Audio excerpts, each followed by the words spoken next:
The Legend of Korra is garbage, and here's why. The Legend of Korra's biggest issues. Legend of Korra. Legend of Korra, a beautiful mess.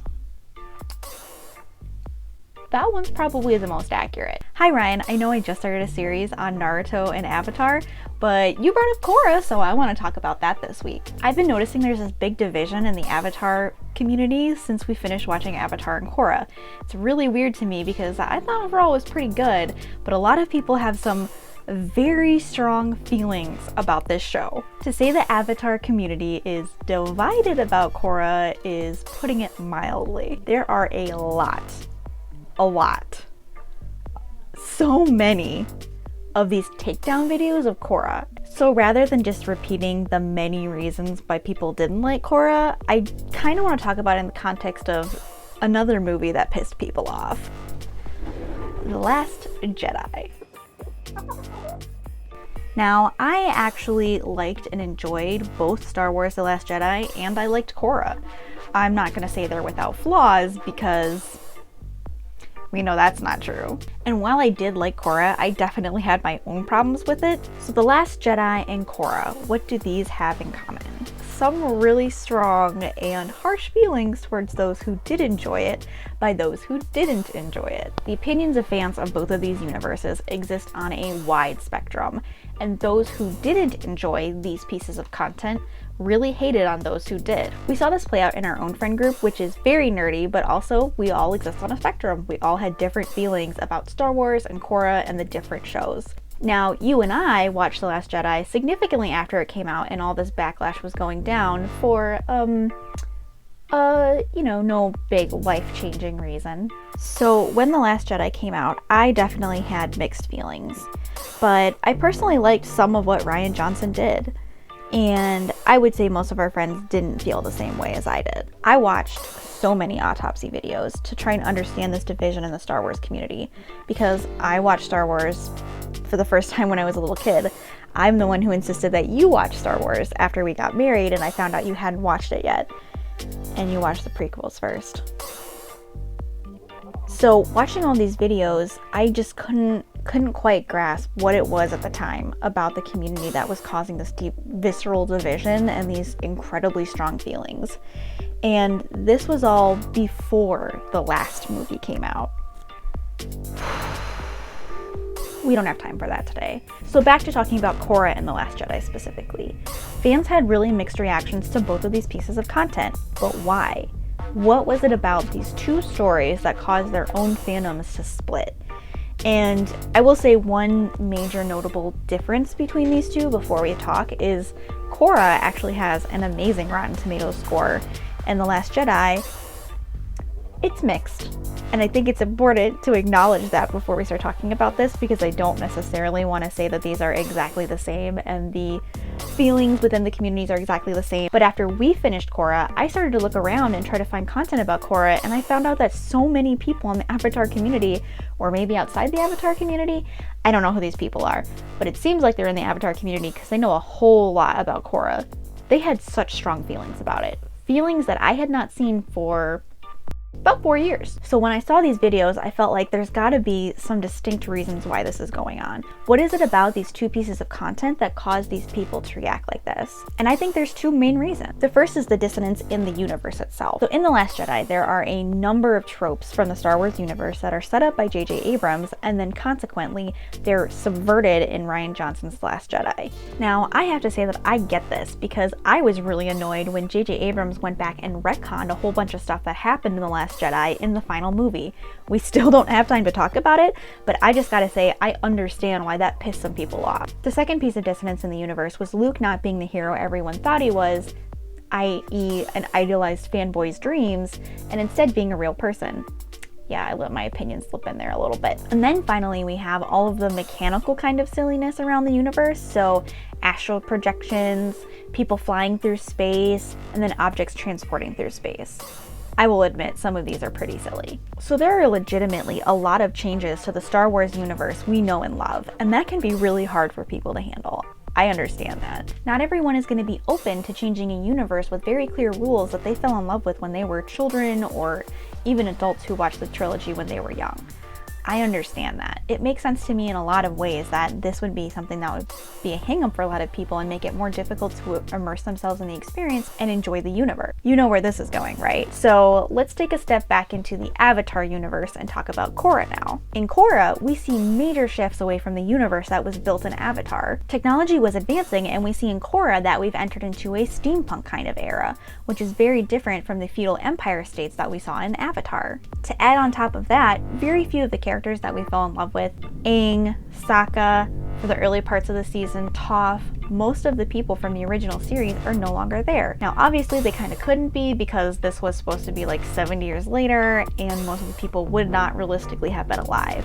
We only really see Zuko and Toph coming back from the original series. The difference in their abilities also makes the character dynamics very different from the original show, where before we had Sokka, Katara, and Aang, now we've got Mako, Bolin, and Korra. And the dynamics make it very different from the light and lively show Avatar was to a more mature and serious Korra. It's a very big tonal shift. Now, I know one of people's biggest gripes actually isn't about the universe or the show itself, but about Korra and how Korra is so different than Aang was. Where Aang had a strong moral compass, Korra is bold and brash and a little bit more out there than Aang was. But there are also more structures and more expectations on Korra than there were on Aang, because Korra grew up in a world where the Avatar was not only well known, was found, she was also protected and nurtured because of what happened to Aang. We also see differences between Avatar and Korra when it comes to the spirit realm. There was a much less heavy emphasis on the spirit realm,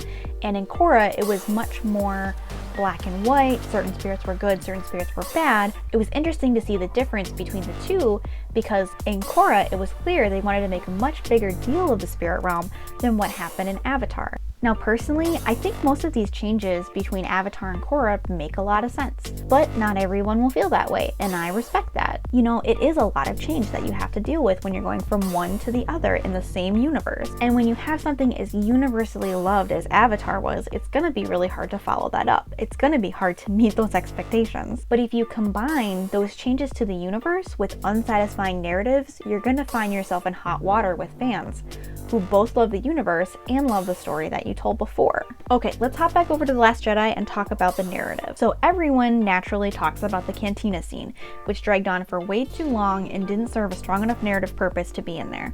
Yes, some people will argue that its pointlessness was the point, but if it was, it didn't need to be that long.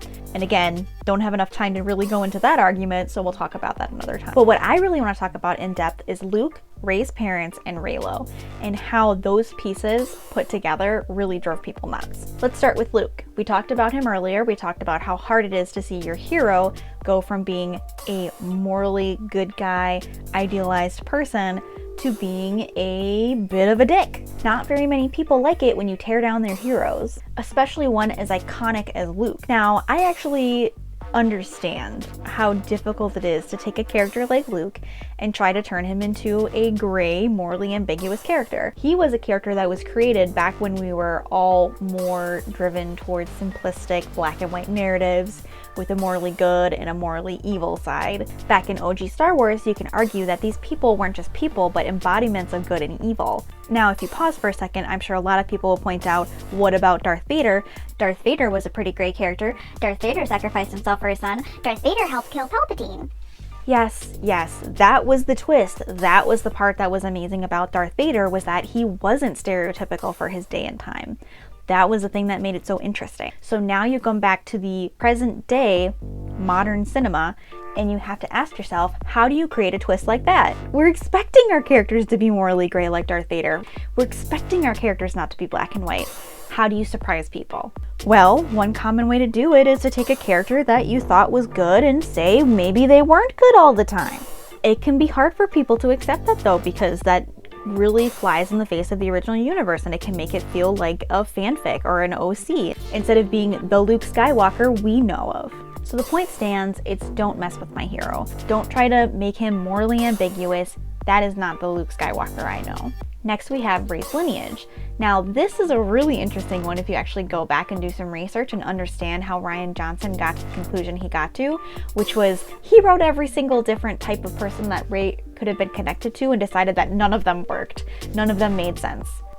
Not that J.J. Abrams listened to him. So after thinking extensively about it and trying to force Rey into being part of the OG family group, he couldn't do it. He couldn't make it make sense. And this is where I kind of get why people are upset. In the original Star Wars, you have all of these famous families that are basically connected to each other, and it weaves this really cool story. One about Anakin, Luke, and Leia. What George Lucas did in the original trilogy with the OG families was actually very interesting. He wove together the story that actually connected them. But it's not as much of a surprise if you go ahead and do it again. You're telling the same story again if you try to connect Rey to these other families, including Obi-Wan or anyone else, Palpatine. It's a hard line to draw. It is a hard decision that had to be made about what Rey's lineage meant. So he made a decision and not everyone agrees with it. They really were expecting more from Rey's lineage, and I understand. Okay, last thing here. We have Reylo. We're only talking about The Last Jedi. We're only talking about The Last Jedi. We're only talking about The Last Jedi.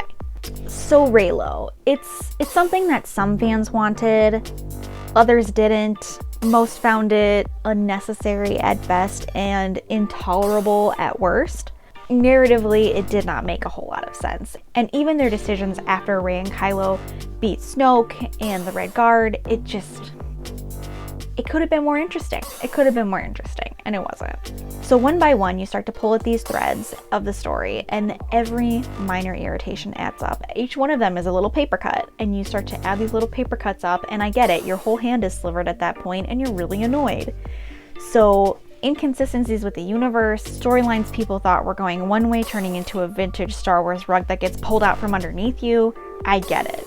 Now, I think that there is a certain type of person that a lot of this stuff doesn't bother.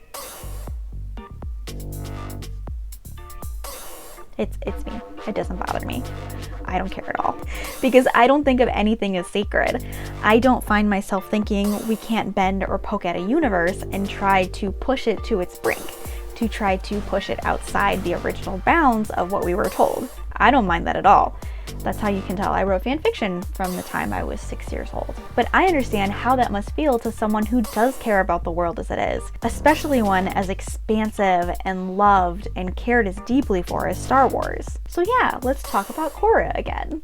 So while Korra starts with major updates to the world, Korra is an older and more mature show, whereas Avatar is a little bit more fun and whimsical, and you've got more levity in it. I mean, just look at the relationship between Aang and Sokka, it's delightful. You get a little bit of that in Korra, but you don't get nearly as much. Now, because Korra is a more mature show, we don't always see it go where we're expecting it to go, and it gets pretty frustrating at times. Each season has a different struggle with its narratives.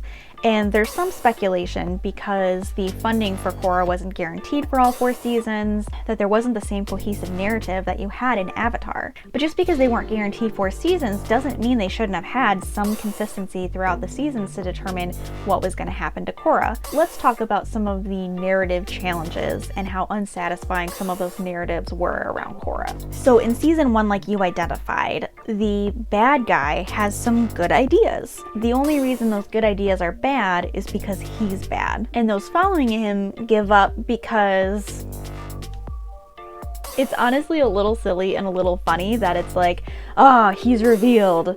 Now these thousands of people just don't care that they're being mistreated in the city, and the whole thing just dies, and it still blows my mind. In terms of introducing us to the world of Korra and helping us meet her and the different kind of avatar she was and the terror that she felt around Amon, it was actually very interesting. I really enjoyed a lot of those aspects of season 1. And then we get to season 2. We have what's considered by most people as the low point of the show. Like, I cannot think of a single person who was like, yeah, season 2, that's my favorite season of Korra. This is where we talked earlier about the differences in the spirit realm between Avatar and Korra and how it changed, and there's just this very reductionist narrative that gets introduced around the spirit realm that's kind of frustrating. If the spirits had been more morally gray like they were in Avatar, it would have been really fun to watch what was going on in the spirit realm. In the spirit realm, it feels like they're almost like these spirit animals, and then there are the actual spirits who care, like Rava and Vatu. Rava and Vatu have fully fleshed out background stories, everything like that,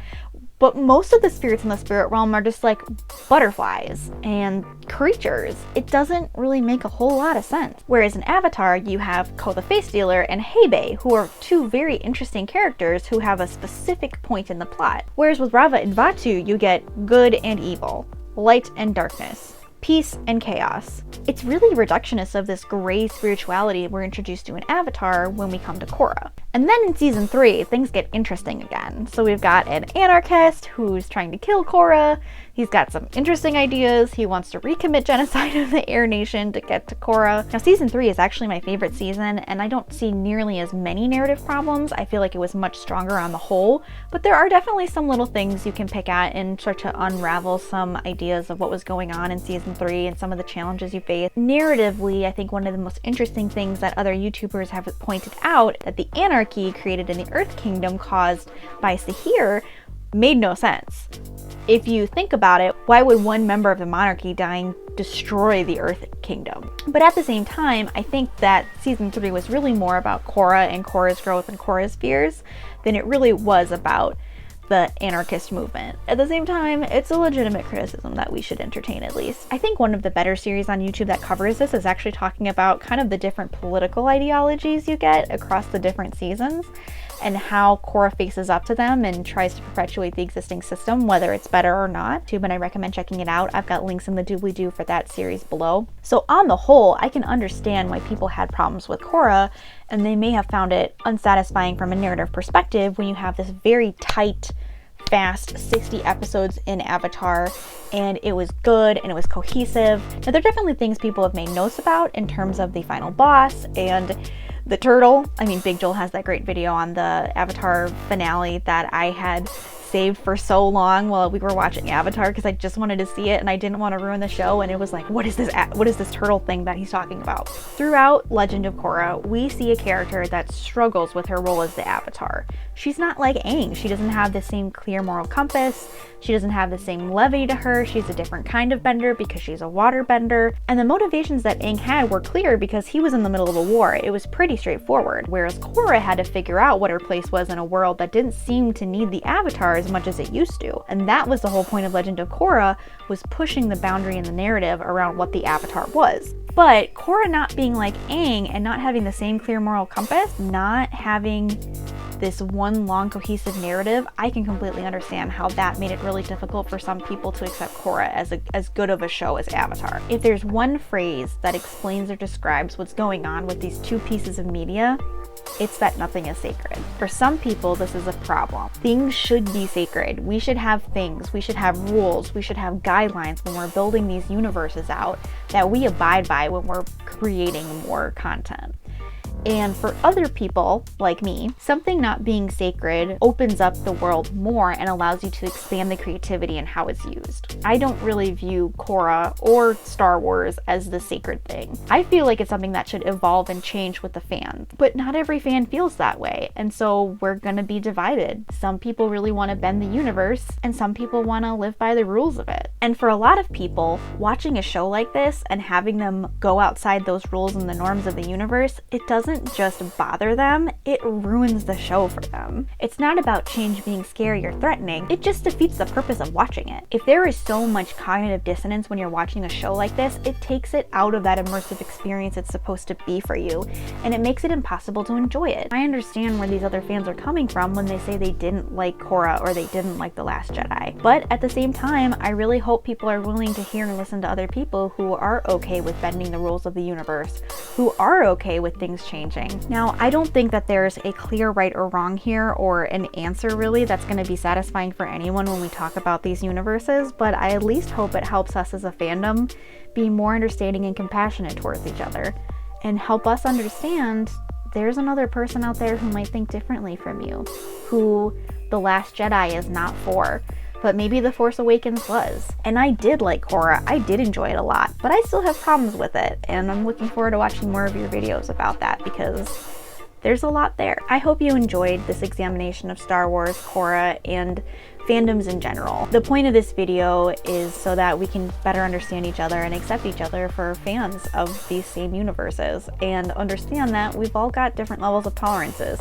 And the great thing is, there's more Avatar coming. There's more Star Wars coming. So let me know what you think, and I hope this helps you with your future letters about Korra and what you thought about the fandoms. Love always, Amanda. BB-8, we did it. We did it. That was really hard and we did it. This audio better work this time because last week it didn't work and I was almost in tears.